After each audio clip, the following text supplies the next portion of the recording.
Jerret, thank you for coming to Del Valle and joining Tea Time today. I'm happy to be here. For those of you who don't know, Jerret Renshaw is a Reuters political journalist who has spent the past decade reporting on power, policy, and the people behind major headlines. He caught the journalism bug at Temple University and later earned his master's in political science from Rutgers and built his career by covering education in local communities at the Hobbs News-Sun before moving into local government reporting at the Morning Call and the New Jersey Journal.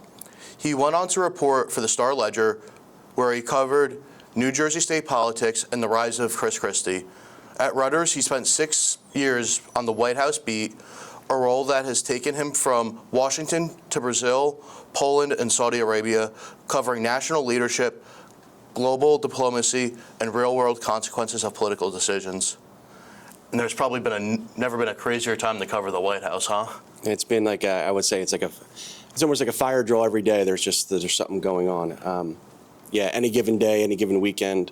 You kind of have to be prepared for almost anything, and you see from the outside. But it's a lot of work. It takes a lot of people and a lot of resources to cover any White House. But this White House in particular has been a real challenge.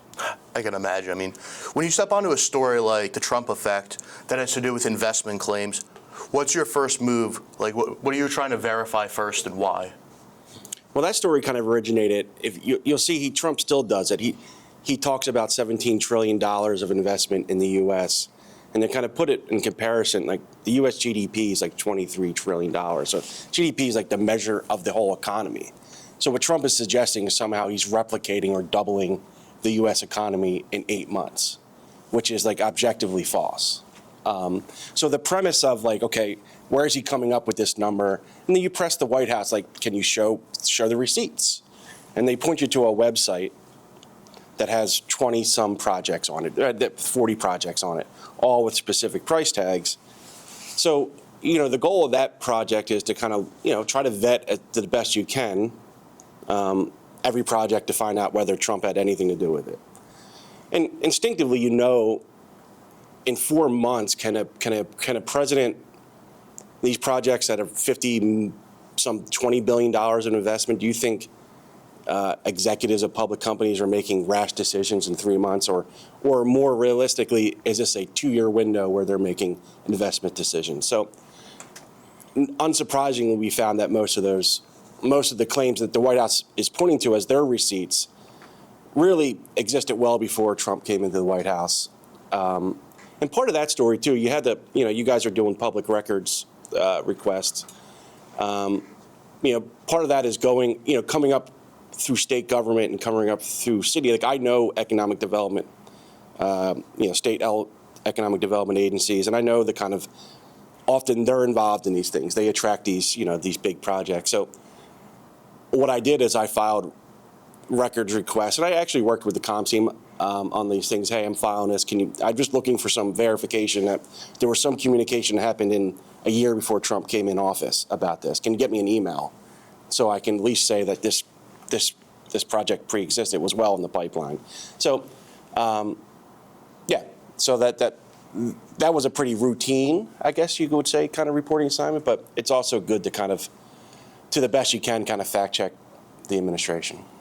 I actually had this question set later on, but you started to touch on it, so I'll ask now. You touched on public records, and that's an essential part of journalism. Can you walk me through some of the challenges you face when trying to access public records, like in the Trump effect, where you should be able to have access to them, but they're harder to come by? Yeah, I mean, the problem with at least at the federal level, and it's still at the state level too, is you file a FOIA request, you might not hear from them for 2 years, or you get a receipt saying we acknowledge the receipt of this. We're working as fast as we can to respond. But I mean, I have 6 or 7 outstanding ones that I filed months ago, and you can keep on top of them, but like there's just so much else going on. So that is the biggest challenge. Is like a lot of these stories have a time frame, particularly in this news cycle where you're moving on to the next shiny ball in 48 hours, something. So like the idea that you're going to get a public request at the federal level and get something immediate. It's not happening. So you do have to rely on stuff that's already publicly available. A lot of government sites do provide. For instance, in that Trump effect, there's a lot of economic development agencies have public boards where they have to vote for certain tax incentives. Those votes are a matter of public record. On like sourcing, for instance, a lot of the sourcing I do, it involves lobbyists in D.C. They have to register in a public database and say who their clients are. So if you're, I focus a lot on energy. That's oil, gas, critical minerals, and there's obviously a global component of that. But, I could look up and find out the 5 lobbyists that are representing Exxon, for instance. Now, they probably won't talk to me, but at least I know who they are, and I can get their phone numbers through public records. So that part is actually quite easy and quite useful. Yeah, I mean, it's so much to know, especially with all you have to do covering, knowing all of that, where to go, what you can look at, and being able to, you said you find one thing, you find who's voting for Exxon, then you find their phone number and. Yeah, we thankfully I work for an organization that has resources. Like we have access to I guess something that bill collectors probably would have too, where we can punch in a few relevant details of somebody's information and get their phone number, property records, and so that's useful, particularly when you're trying to contact people. So, yeah, I mean part of the game is trying to you do 50% around making up numbers, but 50% reporting and 50% trying to build people who will talk to you. How do you decide which voices have to be included in a political story without it becoming a false balance? Yeah, that's always a struggle. We have, well, first off, you set out to make sure it's balanced the best you can. I mean, some stories just can't be balanced. There's some stories that where there's just objectively opposition. But you do your best, particularly on campaign-related stories, to get different voices and not bury them. You want to make sure that they're higher up in the story, particularly in today's day when people probably don't even read to the end of the story. But you want to make sure that an opposition point of view is not just buried in the glass. So you try to make them prominent. You want to make sure you take their criticisms or whatever they have seriously. So that part. But we also have a pretty rigorous editing desk. Now, you guys are probably not familiar with Reuters, but it's really one of the largest news organizations in the world. We have people all over the globe. We have an editing desk that's people in Asia, and so it's a huge organization. So when we write stories, we have our immediate supervisor who kind of reads the story and provides a lengthy feedback. But then we have a desk that we send to, and that desk has a lot of autonomy, which is unusual in a lot of newsrooms, where that desk can spike a story or do whatever and kind of overrule. And there's always, I say, conversations, some heated, but when there's decisions. But if the desk thinks that the story is not balanced, they won't run it. So there's a lot of safeguards, and Reuters, to the best they can, and not a lot of news organizations do strive for that balance, and I think sometimes we do it, sometimes we fail, but it's definitely a goal. Yeah, I feel like, especially in today's world, no matter how hard you try to be balanced, there's always going to be people who say you aren't too. My email's full of them. Yeah. yeah. Trust me. There's people that don't. And honestly, the people in today's world just people consume news in such somewhat unfair ways too. I mean, they see what they want to see. Does it mean that we're always balanced? No. Does it mean that we're not not open for criticism? For sure, but.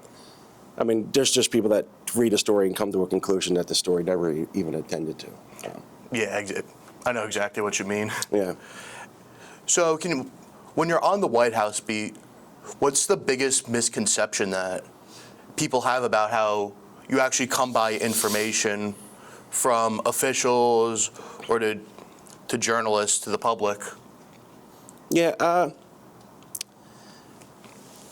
Let me speak maybe to this White House, but it goes for all the White Houses. But as much as this White House you would think is kind of fights with what they call the mainstream press, you'd be surprised how much we work together, and how much times like the stories you see out there are largely a product of not necessarily as much for us, but are stories that they provide to press.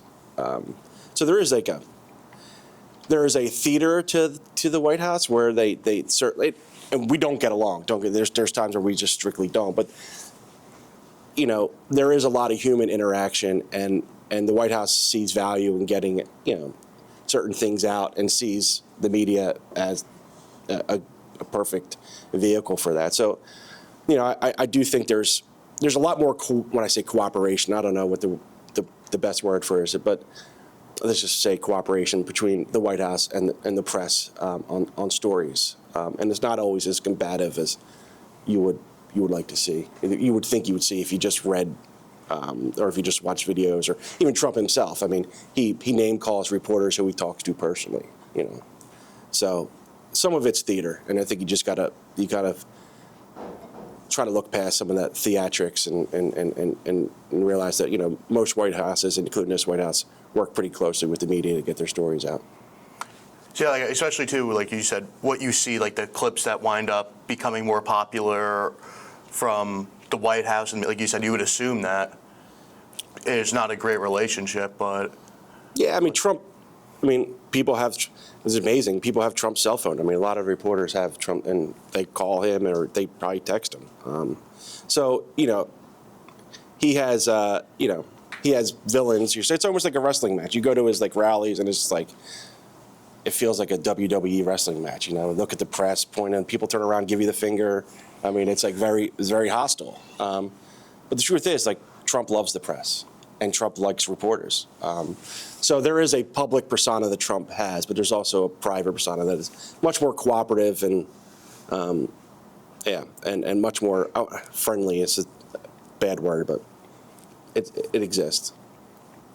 Can you tell me a time that you actually had to slow down a story because the evidence wasn't quite there yet?